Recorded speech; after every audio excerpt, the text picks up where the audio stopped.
Le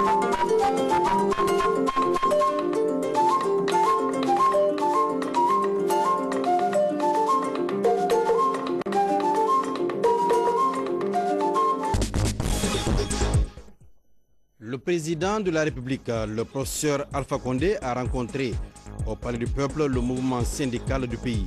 Ils ont essentiellement parlé de l'amélioration des conditions de vie et de travail des fonctionnaires guinéens.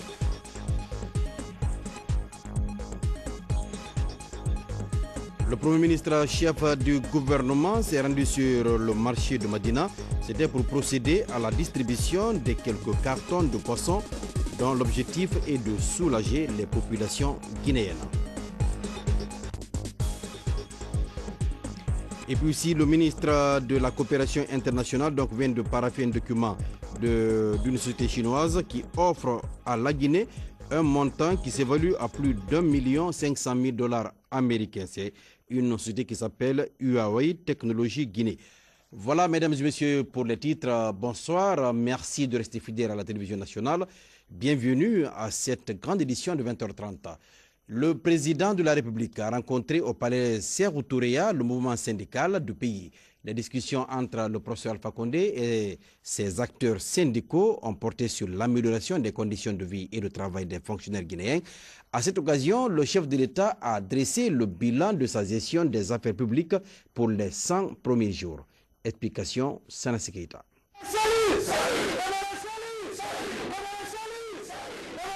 En invitant le mouvement syndical, le chef de l'État a bien voulu échanger avec lui sur l'évolution de la situation socio-économique du pays depuis son arrivée au pouvoir le 21 décembre dernier. Professeur Alpha Condé et ses acteurs syndicaux ont discuté des voies et moyens pouvant permettre aux travailleurs en particulier et aux Guinéens en général d'améliorer substantiellement leurs conditions de vie et de travail. Tout d'abord, le président de la République a clairement expliqué à ses acteurs syndicaux du pays les axes principaux sur lesquels il s'est uniquement consacré durant ces 100 premiers jours de gestion des affaires publiques. Pour professeur Alpha Condé, la réforme de structure était indispensable pour tracer la véritable voie d'un État fort et respecté, car, dit-il, l'administration avait complètement disparu en Guinée. Le chef de l'État a par ailleurs soulevé le souci fondamental qu'il avait pour la Guinée dans le domaine de la lutte contre la corruption généralisée. À ce niveau, professeur Alpha Condé a indiqué qu'il a déjà créé une caisse unique au trésor public où tous les comptes publics doivent être désormais versés pour éviter tout détournement. Aussi, le président de la République a parlé de la création d'une société d'hydrocarbures dans notre pays à l'image de la Sonangol en Angola, afin que la Guinée soit maître de la gestion de sa politique pétrolière aujourd'hui acquise. Le chef de l'État a aussi dit à ses syndicalistes qu'il a mis en place un comité d'audit pour faire la lumière sur les gestions antérieures et éventuellement lutter contre la corruption qui avait gangréné notre administration depuis plusieurs années maintenant. Toujours dans sa politique de faire de notre nation un pays fort et respecté, professeur Alpha Condé a également fait renaître la confiance que la Guinée avait perdue envers les organisations internationales. Pour faire revenir la Guinée sur cette scène, professeur Alpha Condé a noté qu'il a payé les cotisations que la Guinée devait à certains organismes sous-régionaux, régionaux et internationaux dans le but de ramener la confiance mutuelle entre notre pays et ceux-ci, comme dans les années 60. La présence de la Guinée au sommet des chefs d'État de l'Union africaine d'Addis Abeba, où professeur Alpha Condé a eu l'honneur d'ouvrir et de clôturer la cérémonie, en est une parfaite illustration. À cela s'ajoutent les états généraux de la justice et la refondation totale du code minier. Mais l'objectif de la rencontre entre les syndicalistes et le président de la République est bien clair. Il faut qu'on discute de la gestion de ce pouvoir en se disant les cas de vérité. C'est-à-dire, il s'agit de savoir dans quelle situation on a trouvé le pays. Je pense en tant que syndicaliste, beaucoup d'entre vous savent dans quelle situation on a trouvé le pays. La plus belle femme du monde ne peut donner que ce qu'elle a. Donc, j'avais proposé qu'on ait des rencontres régulières pour faire le point, savoir où on est. Si on avance, chacun doit profiter. Donc, j'avais dit qu'il faut qu'on discute pour qu'on ait une gestion un peu comme en Allemagne, où le syndicat discute régulièrement avec le gouvernement. Et quand il y a une avancée économique, on discute pour voir comment on peut augmenter les salaires. Et s'il n'y a pas d'avancée, on attend. Donc il faut qu'on ait une gestion qui fasse que les syndicats soient exactement au courant de la situation exacte et de l'évolution. Si on avance de 10 pas, on sait donc qu'est-ce qu'il faut donner aux syndicats. Si on avance de 5 pas, qu'est-ce qu'il faut faire? Pas aux syndicats, je veux dire aux travailleurs en général. Mais si on avance de 0 pas, il faut savoir aussi qu'on ne peut rien donner. À propos des explications faites par le président de la République sur la situation socio-économique du pays, le mouvement syndical, par le biais de son porte-parole, a indiqué: le fait d'avoir accepté de nous rencontrer, d'avoir accepté de nous livrer à cœur ouvert ce que en 3 mois vous avez fait. Nous en sommes satisfaits, nous sommes contents et nous sommes avec vous. Soyez sûrs que nous allons vous aider. Je le dis au nom de tous les travailleurs, au nom de tous mes collègues. Vous l'avez dit ici, nous avons participé à votre élection. Donc, nous allons également participer à l'œuvre que vous allez faire. Cela est clair, nous sommes d'accord. C'est ainsi que j'ai dit que nous allons la main dans la main vous aider pour que vous puissiez réussir. Votre réussite, c'est notre réussite à nous tous. Donc, ce n'est pas très tard. Les travailleurs nous ont chargé de vous féliciter, mieux vaut tard que jamais pour votre élection. Les travailleurs de Guinée nous ont chargé de vous remercier pour ce que vous comptez faire. Parce que tout ce que nous avons entendu tout de suite, je crois que c'est bon que le peuple de Guinée le sache. Parce qu'il y a beaucoup de murmures. Les gens ne savent pas ce qu'en 3 mois vous avez fait. Les gens pensent autrement. Donc c'est extrêmement important que le peuple de Guinée sache ce que vous venez de nous dire maintenant. Ce qui est réaliste. Et ce dont vraiment les travailleurs sont satisfaits et vous félicitent et vous encouragent. Le changement ne sera pas facile. Tout le monde le sait. La Guinée est un pays difficile. Surtout que nous avons hérité vraiment d'une période très dure, très difficile, avec des moyens vraiment qui n'étaient pas à la hauteur de nos attentes. Donc, nous en sommes conscients que ça ne sera pas facile.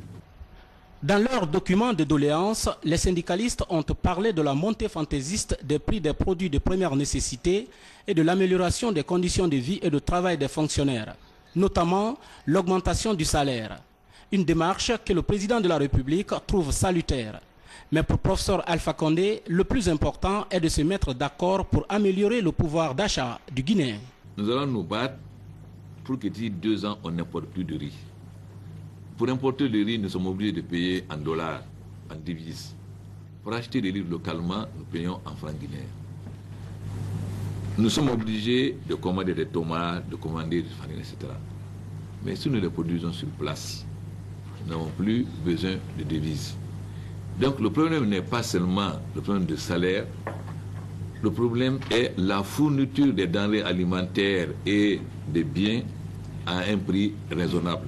Si je vous augmente maintenant de 100 000 francs et que le riz part de 150 à 300 000 francs, et votre pouvoir d'achat ne monte pas, il baisse.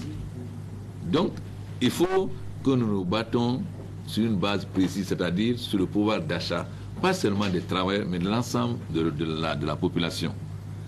Alors, nous sommes en train de nous battre pour que le prix du riz ne dépasse pas un certain niveau. Aujourd'hui, les gens vont jusqu'à 300 000 francs. Le pain, c'est pareil. Donc, nous sommes en train... Ce n'est pas seulement le salaire que nous voyons. C'est comment fournir les denrées alimentaires aux populations à des prix convenables. Parce que tout le monde n'est pas salarié.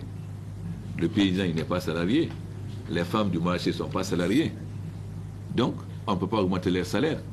Par contre, quand on diminue le coût des denrées alimentaires, ça profite à toute la population. Donc il faut d'abord qu'on se mette d'accord sur un point, c'est-à-dire le pouvoir d'achat, pas seulement des travailleurs, mais de l'ensemble de la population. Une rencontre réussie au cours de laquelle ces acteurs syndicaux ont promis de soutenir le président de la République sur la voie déjà tracée pour transformer le pays. Pour eux, professeur Alpha Condé a été un membre actif des forces vives et il est donc nécessaire de l'appuyer en ne disant que la vérité aux populations sur la situation difficile de la Guinée dont la gestion, disent-ils, a été catastrophique. Et puis vous suivrez l'intégralité après cette édition de 20h30. Le gouvernement a commencé à distribuer les cartons de poissons dans les différents marchés du pays. C'est le Premier ministre chef de gouvernement qui a effectué le déplacement pour le marché Madina. Le but est de soulager les populations guinéennes. Hadi Kamara, reportage. Ces cartons de poissons débarqués lundi au port de Conakry sous l'œil vigilant des membres du gouvernement et certains cadres du ministère de la Pêche commencent à être acheminés vers les marchés de Conakry. Ce samedi, sous un soleil de plomb, le Premier ministre, en compagnie du ministre de la Pêche et celui des Transports, a retroussé les manches pour venir au cœur de Madina, dans la commune de Matam, procéder à la distribution de poissons aux différents points de vente, manière d'abréger les souffrances des femmes pour l'obtention de ces produits halieutiques en Guinée. Le progrès des femmes constitue un des éléments fondamentaux du programme de professeur Alpha. C'est pourquoi il était tout à fait normal de venir les rencontrer et les remercier pour les efforts qu'ils ont déjà fournis pour supporter le programme du professeur Alpha, d'œuvrer pour la concorde nationale, et ici d'abord à Madina et partout à travers dans la ville. Donc venir ici pour nous fut un bonheur. Nous avons vu le degré de mobilisation de ces femmes et nous en avons profité pour les transmettre les messages essentiels du professeur par rapport à la problématique de l'unité nationale. Chacun doit se sentir concerné. C'est un chantier qui est ouvert et tout le monde doit œuvrer pour que l'unité nationale soit une réalité. Ça, c'était notre premier objectif. Le second, c'était de les transmettre. Le second message du professeur Alpha par rapport à l'amélioration des conditions de vie des populations. Le travail qui est en train d'être fait par son gouvernement. Les programmes qui sont envisagés pour les femmes, pour les jeunes et pour la Guinée. En les exhortant à la patience et à l'effort collectif pour que la Guinée puisse sortir de la nuit dans laquelle elle s'est retrouvée depuis 50 ans. Alors, le troisième objectif de notre visite ici, c'était de mettre à leur disposition 20 tonnes de poissons que le professeur a mis à leur disposition afin qu'elles puissent s'en servir pour accroître leurs revenus et améliorer, n'est-ce pas, leur quotidien. Ce n'est qu'un début. Nous avons promis que chaque fois que c'est possible, nous ferons en sorte qu'elles soient impliquées dans la distribution de poissons. Parce que nous savons qu'elles feront en sorte que ces poissons parviennent aux consommateurs au prix que nous avons souhaité. Ce geste est un signal fort pour le gouvernement qui, en dépit du contexte économique particulièrement difficile, s'engage à assurer la sécurité alimentaire au sein de la population guinéenne. Cette distribution de poissons à Madina par le gouvernement marque un nouveau départ pour le pays. Si aujourd'hui nous assistons à un tel événement, c'est parce que le professeur Alpha Condé a le souci de sa population. Et il veut que sa population soit complètement libre et que sa population soit à côté du manger. C'est pourquoi cette initiative a été prise pour envoyer le poisson et dans les quartiers et dans les marchés. Nous allons continuer. C'est pour toute la Guinée, le poisson qui est venu. Et nous avons surnommé le poisson pour tous. C'est-à-dire le poisson sera à la porte de tous les Guinéens. Et tous les Guinéens seront satisfaits de la politique du professeur Alpha Condé en matière de pêche. Alors c'est pourquoi d'ailleurs, malgré le temps, les femmes vendeuses de poissons sont sorties massivement pour exprimer leur engagement à rester derrière le professeur Alpha Condé qui fait face déjà à certains défis qui interpellent le gouvernement. Nous sommes plus réconfortés, nous sommes réconfortés à plus d'un titre. Nous sommes honorés. Nous savons que ce gouvernement-là, c'est notre gouvernement. Nous souscrivons en première et en dernière ligne. Le marché ici, nous n'avons aucun problème. Nous sommes avec les autorités en place. C'est parti, le gouvernement guinéen est déterminé à prendre en compte toutes les préoccupations de la population et voir dans quelle mesure et possibilité satisfaire les besoins. Et puis l'atelier de concertation et de planification des corps de contrôle de l'État a bouclé ses travaux ici à Conakry. La rencontre a permis de trouver une stratégie en vue de la coordination du système de gestion des ressources publiques. L'atelier a été organisé par le ministère du contrôle d'État et celui des Finances, avec naturellement l'appui du PNUD, la coopération française et la Banque mondiale. Mohamed Sankon, reportage. Le système de contrôle des ressources de l'État pourrait connaître une certaine amélioration.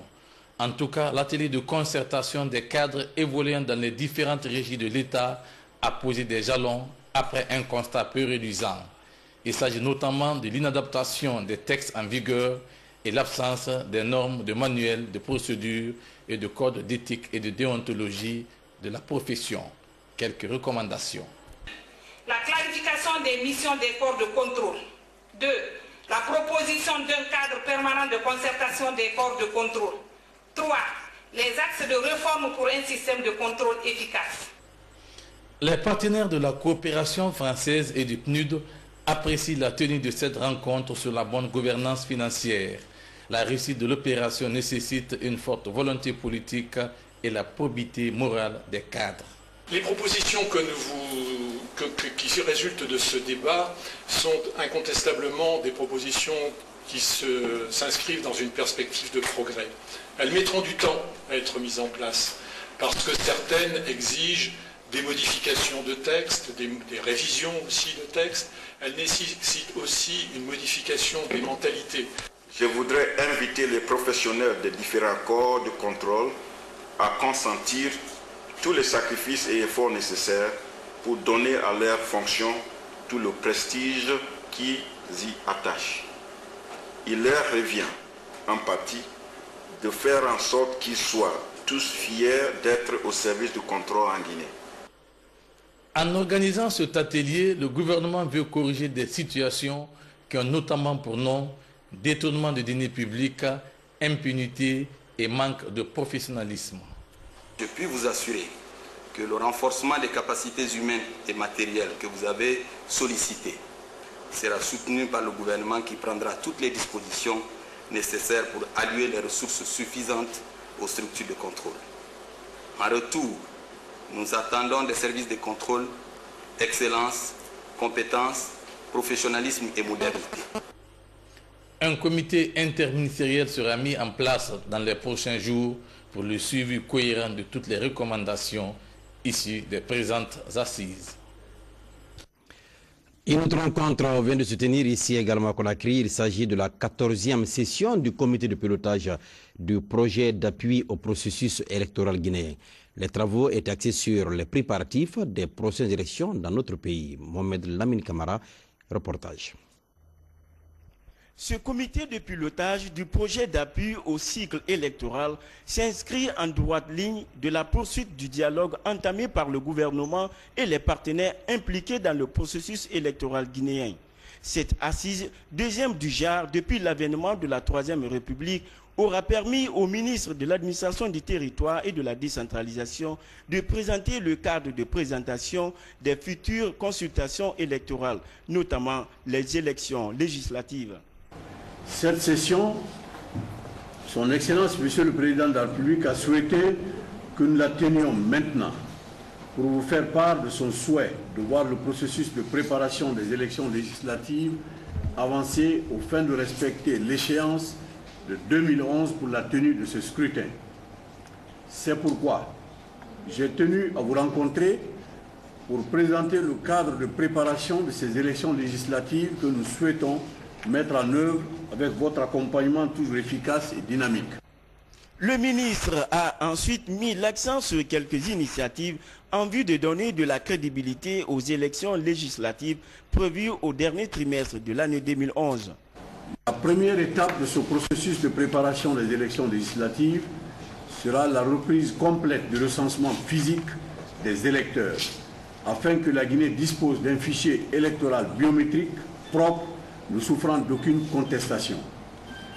le gouvernement a décidé à court terme d'organiser une reprise totale du fichier électoral qui devra permettre la confection d'une liste électorale plus fiable et de fournir aux citoyens des cartes d'électeurs et des cartes nationales d'identité infalsifiables. Ce recensement total des électeurs dans un délai raisonnable nécessitera l'achat de nouveaux kits plus performants qui seront déployés sur le terrain.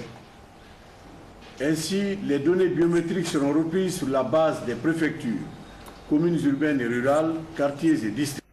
Au cours de cette rencontre, le chef du département de l'administration du territoire et de la décentralisation n'a toujours pas manqué de signaler la tenue prochaine à Conakry du colloque interafricain qui regroupera les différentes commissions électorales. Et comme nous parlons des futures élections dans notre pays, il faut dire que dans la même lancée, la mission onusienne en séjour de travail à Conakry a rencontré les diplomates, les représentants des institutions internationales et autres acteurs qui ont participé à l'organisation des dernières élections. Le but est d'évaluer le niveau d'avancement de l'organisation des prochaines élections législatives. C'est un compte rendu de Abdoulaye Diallo. Au compte de sa seconde journée d'activité en Guinée, la Commission de consolidation de paix des Nations Unies a eu de fructueux entretiens avec les différents acteurs impliqués dans la démocratisation du pays. Ce sont entre autres le corps diplomatique et les institutions internationales, la Confédération des entreprises de Guinée, les États membres de la CEDEAO et les représentants des partis politiques. Objectif: prendre connaissance de l'état d'avancement du processus démocratique en cours, dont l'organisation très prochaine des élections législatives communales et communautaires. Après que la Guinée ait traversé des mouvements sociaux ces dernières années, la promotion de la réconciliation et l'unité nationale ainsi que la prévention des crises devraient figurer parmi les priorités stratégiques des différents acteurs de la République. Quand il n'y a pas de sécurité, quand il n'y a pas d'emploi pour les femmes et pour les jeunes, il va sans dire que les mouvements sociaux sont nombreux. Et quand il y a les mouvements sociaux, la consolidation de la paix est peu difficile. Nous avons tous conclu qu'il faut un dialogue. Et c'est vraiment urgent d'instaurer le dialogue, la reprise du dialogue entre le gouvernement et les partis politiques. Donc créer un cadre de concertation.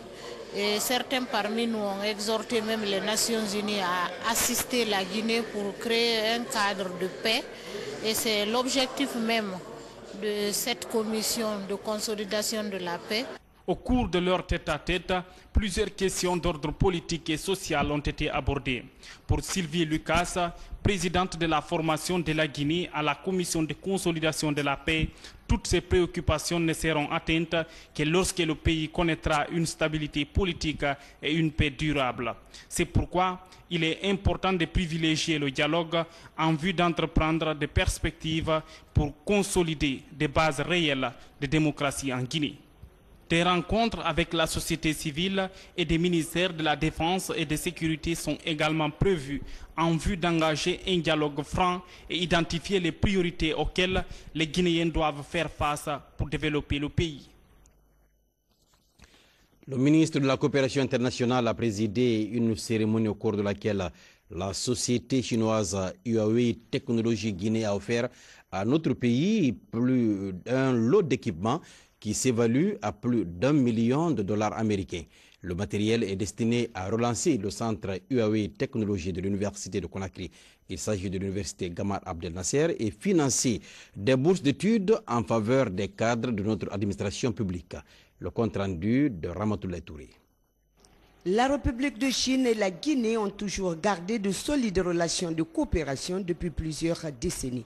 En plus de nombreuses réalisations faites par la Chine en Guinée, vient s'ajouter cet autre don d'une valeur de 8 milliards de francs guinéens pour contribuer au renforcement des capacités du gouvernement guinéen dans les domaines de la technologie, de l'information et de la communication. Ces dons apporteront un changement radical non seulement au fonctionnement de toute l'administration guinéenne en termes de progrès techniques, technologiques, d'efficacité et d'efficience. D'une part, mais aussi facilitera l'accès du monde enseignement aux nouvelles technologies de l'information et de la communication, tout en favorisant la création de l'emploi jeune. Huawei Technologies n'est pas à son premier geste en Guinée. En novembre 2007, elle a offert à l'université de Conakry son tout premier centre de formation. Pour l'ambassadeur de Chine en Guinée, ce don s'inscrit dans le cadre du raffermissement de la coopération entre Pékin et Conakry.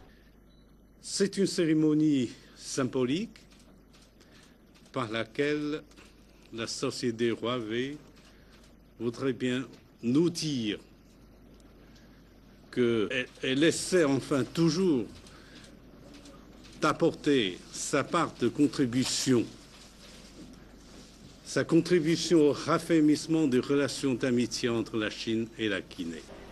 Les relations de coopération que notre pays entretient avec la société Huawei Technologies Guinée se développent à travers la Sotelgui. Pour le ministre de la Coopération internationale, ce don de la Chine prouve à suffisance l'engagement du peuple chinois à accompagner la Guinée dans son processus de changement. Le gouvernement guinéen, par ma voix, qui apprécie hautement les différentes interventions des sociétés et du gouvernement chinois, prendra toutes les dispositions requises pour l'utilisation rationnelle et efficiente de ce nouveau don qui vient accroître les acquis de notre coopération. À rappeler que la société Huawei Technologies est l'une des 140 représentations mondiales que compte la maison mère Huawei basée en Chine. Elle compte plus de 110 000 employés réguliers répartis entre 150 nationalités.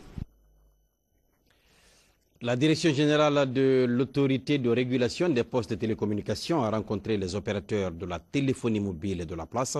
Ils ont parlé de la récurrente question d'interconnexion et les difficultés auxquelles sont confrontés les opérateurs de la téléphonie mobile. C'est une rencontre que la Direction générale de l'ARPT se veut périodique. Le point avec Nuhu Diallo. Cette rencontre de travail initiée par la Direction générale de l'ARPT, Autorité de régulation des postes et télécommunications, a regroupé l'ensemble des directeurs généraux et représentants des opérateurs de téléphonie mobile de la Guinée.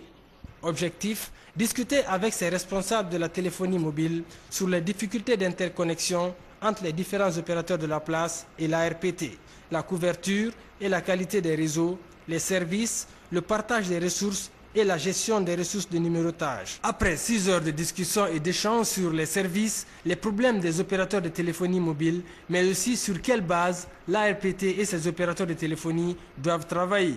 Première réunion technique avec les DG des sociétés de télécommunications mobiles pour leur présenter notre feuille de route, ce que nous entendons faire, comment nous entendons le faire et quels sont les moyens que nous allons mettre en œuvre pour atteindre nos objectifs. Nous avons saisi l'occasion pour expliquer aux opérateurs que nous nous positionnons comme un partenaire, pas comme un policier, un partenaire sérieux avec qui il faut compter. Nous sommes disposés à les aider, discuter avec eux, à faire de la médiation, à faire de l'accompagnement pour que le secteur des télécommunications et TIC en Guinée connaisse un essor pour le bénéfice de l'État, des consommateurs et pour le bénéfice des opérateurs eux-mêmes, parce que c'est eux qui investissent, c'est eux qui font les affaires. Donc nous avons promis aussi que nous allons les protéger et protéger leurs intérêts. De son côté, le porte-parole des opérateurs de téléphonie mobile a souhaité la multiplication de telles rencontres. Autour de l'interconnexion des réseaux, en termes d'appel voix, en termes de SMS, également une autre problématique sur le partage des ressources qu'on a et qu'on doit privilégier pour que la couverture du pays dans son ensemble soit mieux servie par tous les opérateurs. La Direction générale de l'ARPT espère que ces opérateurs de téléphonie mettront tout en œuvre pour offrir des prestations de qualité aux clients. Le ministre de l'Urbanisme et de la Construction était sur le chantier du centre de traitement des eaux usées de Conakry. C'est un projet qui est ambitieux. Il coûte plus de 15 millions de dollars américains, dont la réalisation va à coup sûr contribuer à l'assainissement de la commune de Kaloum et réduire par ricochet les maladies hydriques. Il faut rappeler que ce projet est lancé depuis 2003. Fodé Camara, reportage. Dans la presqu'île de Kaloum, comme ici à Coronting, souvent des ruisseaux d'eau usée à l'odeur nauséabonde, inondent la chaussée aux grandes dames des populations qui ont du mal à balayer devant leurs portes. Pour tirer du ruisseau les habitants de Kaloum, ici à Cameroun, sous le regard du Palais du Peuple, le gouvernement a entamé depuis 2003 la construction de cette station d'épuration des eaux usées. Le projet a un rôle capital, vraiment plus précisément à la population de Kaloum. Le projet, dans le cadre normal, là, ça va finir la fin de ce mois, le fin avril. Comme le ministre était ici et il a dit « Je veux avoir achèvement de ce travail pour 100 jours ». C'est le commencement pour moi de faire une logistique pour atteindre cette destination. Arrêté un moment pour des raisons financières, ce projet a été repris en 2008. Aujourd'hui, l'objectif de la visite de ce site par le ministre de l'Urbanisme et de la Construction est l'exécution avec diligence de ce projet de 15 millions de dollars financé par la Banque mondiale et le gouvernement guinéen. Puisque l'hivernage approche à grands pas, nous avons demandé à nos partenaires chinois qui sont sur le terrain de faire de sorte à ce que le chantier soit livré avant la période hivernale. Et c'est ce qu'on est en train de faire. Donc les 100 jours du professeur Alpha Condé, on a demandé à ce que nous soyons dans les normes pour que réellement le chantier puisse être livré. Le ton est donné et les techniciens se disent prêts à faire les dernières retouches pour que ce tamas de béton armé devant traiter les eaux usées de Conakry soit fonctionnel. Un bol d'air pour les habitants de la presqu'île de Kaloum. Une presqu'île qui affiche deux visages. D'un côté, cette magnifique vue panoramique et de l'autre, des quartiers où insalubrité et promiscuité font bon ménage.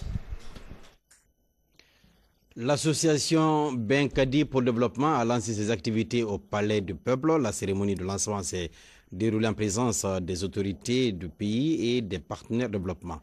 Le reportage est signé Isidore Goununanamou de Tunkarata. Au service du développement durable depuis plusieurs années, l'association Benkadi pour le développement est basée à Simbayaga, commune de Ratoma. Avec la persévérance et le courage de la dame de cœur, Dr Saran Keita, cette structure féminine a acquis sa notoriété au prix de remarquables activités de terrain. Conférences, débats, formations et sensibilisation des jeunes et des femmes sur des thèmes comme gestion et autonomie financière, la traite des enfants, les mutilations génitales féminines, la citoyenneté et la démission parentale face à l'éducation.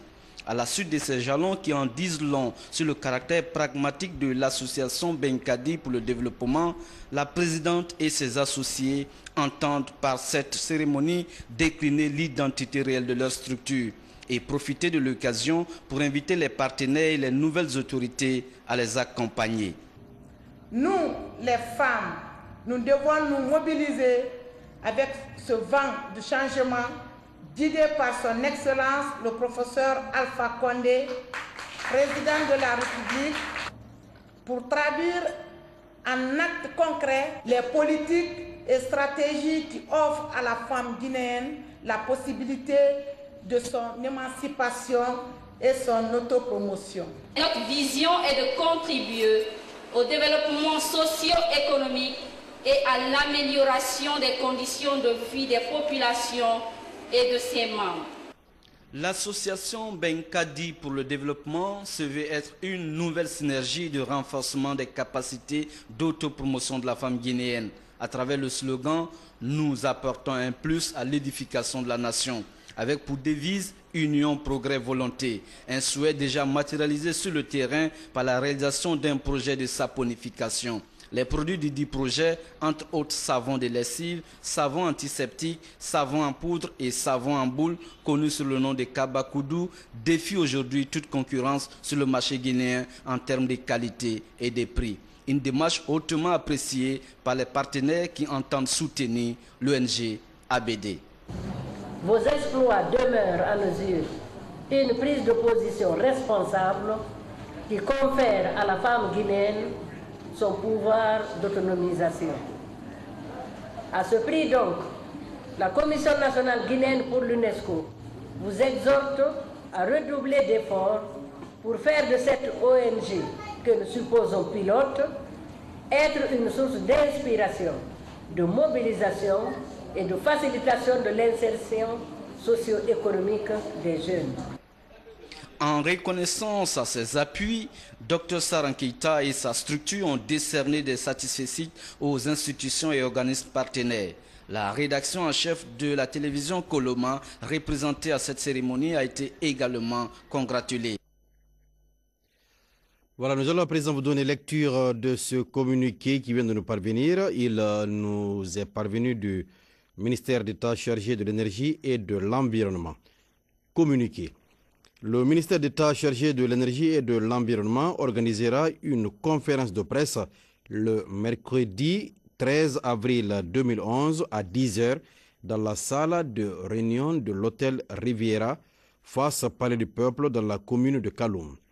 Thème: accès à l'eau potable, état des lieux et perspectives.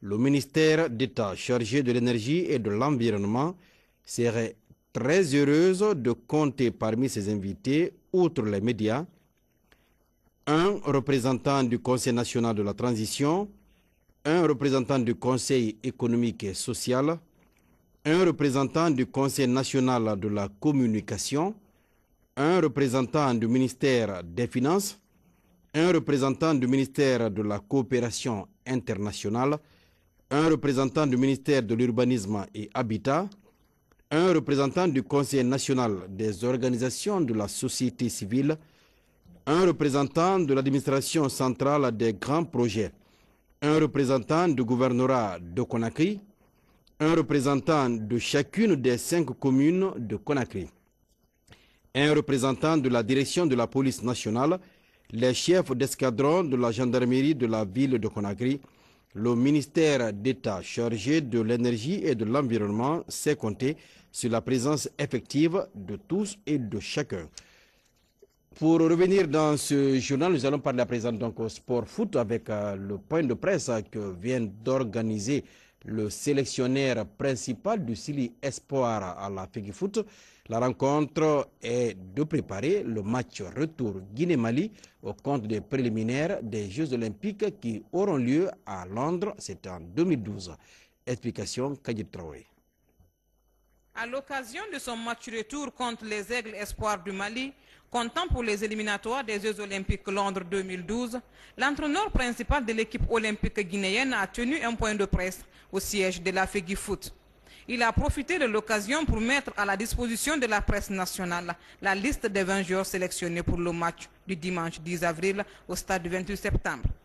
Faber Camara a aussi réitéré sa ferme volonté de mettre tout en œuvre pour arracher les 3 points de la victoire. Pour notre part, les jeunes m'ont chargé de vous dire que désormais, la Guinée rentrant dans le concert des nations démocratiques, l'impossible n'est plus guinéen. Dans la partie questions-réponses, plusieurs points ont été élucidés par le conférencier ainsi que par les journalistes. Pour le secrétaire général de la Fédération guinéenne de football, Fodé Kapi Camara, malgré les problèmes qui assaillent aujourd'hui le football guinéen, la fédération sera toujours présente pour épauler les entraîneurs et sélectionneurs afin de hisser très haut le fanion guinéen.